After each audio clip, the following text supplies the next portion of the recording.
ইলিশ মাছ ভাজা কিংবা ভর্তা কিংবা রান্না এগুলো পছন্দ করে না এরকম মানুষ কি খুঁজে পাওয়া যাবে? আসসালামু আলাইকুম, হাই এভরিওয়ান, কেমন আছেন সকলে? আমি আল্লাহর অশেষ রহমতে বেশ ভালো আছি। আমি আজকে একই রেসিপিতে ইলিশ মাছ ভাজা এবং ভর্তা দুটোই দেখাবো। ইলিশ মাছ ভাজা ভর্তার জন্য কিন্তু অতিরিক্ত মশলার প্রয়োজন নেই, খুব কম মশলা দিয়ে হয়ে যায়, সেটাই শেয়ার করছি। প্রথমে আমি দুটি ইলিশ মাছ নিয়েছি। এই যে ইলিশ মাছগুলো আগে থেকে ধুয়ে কেটে পরিষ্কার করেছি, সেখানে এখন পরিমাণ মতো লবণ আর দিয়ে দিলাম 1 চা চামচ হলুদের গুঁড়ি, 1 চা চামচ মরিচের গুঁড়ি। এবার দিয়ে দিচ্ছি 1 চা চামচের মতো সরিষার তেল। এবার এগুলো খুব ভালোভাবে উল্টে পাল্টে মাখিয়ে নিচ্ছি।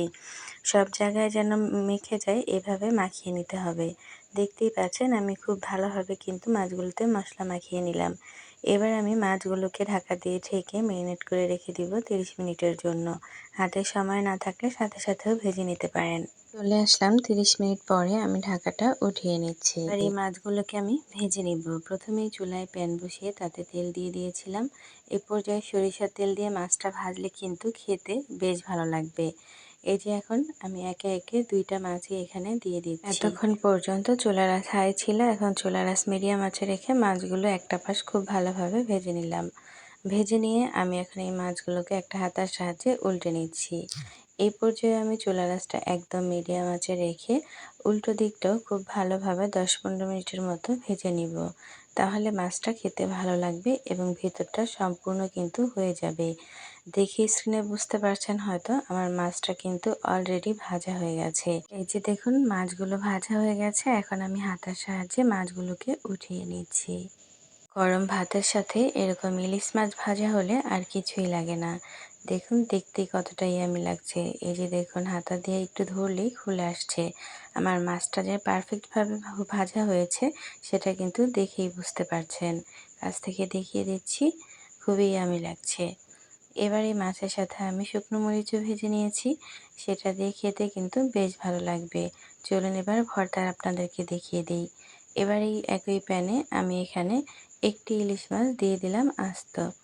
এই ইলিশ মাছটা আগে থেকে ধুয়ে শুধু আমি লবণ এবং 1 চিমটি হলুদ দিয়ে মাখিয়ে রেখেছিলাম।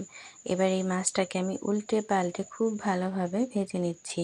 একটু চেপে চেপে ভেজে নিব যাতে করে ভেতরে কোনো কাঁচা অংশ না থাকে।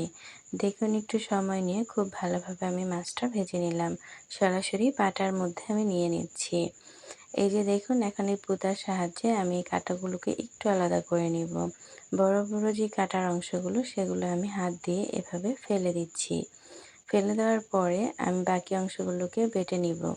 ইলিশ মাছ ভাজা, ভর্তা, রান্না কোনো কিছুতেই অতিরিক্ত মশলা ভালো লাগে না। অনেকেই একটা ভুল ধারণা নিয়ে থাকেন যে খুব বেশি মশলা দিয়ে রান্না করলে বেশি ভালো লাগবে। একদমই ভুল কথা।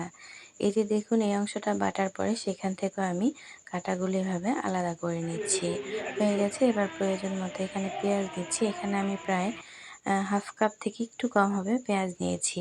এবার এই পেঁয়াজটাকে আমি মিহি করে এই মাছের সাথে বেটে নিচ্ছি। সেই সাথে এখানে নিয়েছি 3টি শুকনো মরিচ ভাজা আর নিয়ে নিলাম স্বাদ মতো লবণ। ব্যাস, আমার এখানে আর কিছুই লাগবে না। এবার এগুলোকে আমি একটু বোটা ছাড়িয়ে এবার এগুলো বেটে আমি একসাথে মিক্সড করে নিব। মিক্সড করে নিলেই কিন্তু আমার ভর্তাটা একদম পারফেক্টভাবে রেডি হয়ে গেছে। এই যে আমি সরিষা তেলের মধ্যে মাছটা ভেজেছি, তার কারণে আমি এখানে আর সরিষা তেল ব্যবহার করছি না। আপনারা চাইলে এখানে কিন্তু একটু ব্যবহার করতে পারেন। দেখুন ভর্তাটা দেখতে কিন্তু ইয়ামি লাগছে। দেখতে পেলেন তো কত সহজে তৈরি করেছি। ভালো লাগলে সাথেই থাকবেন। বিদায় নিচ্ছি। আল্লাহ হাফেজ।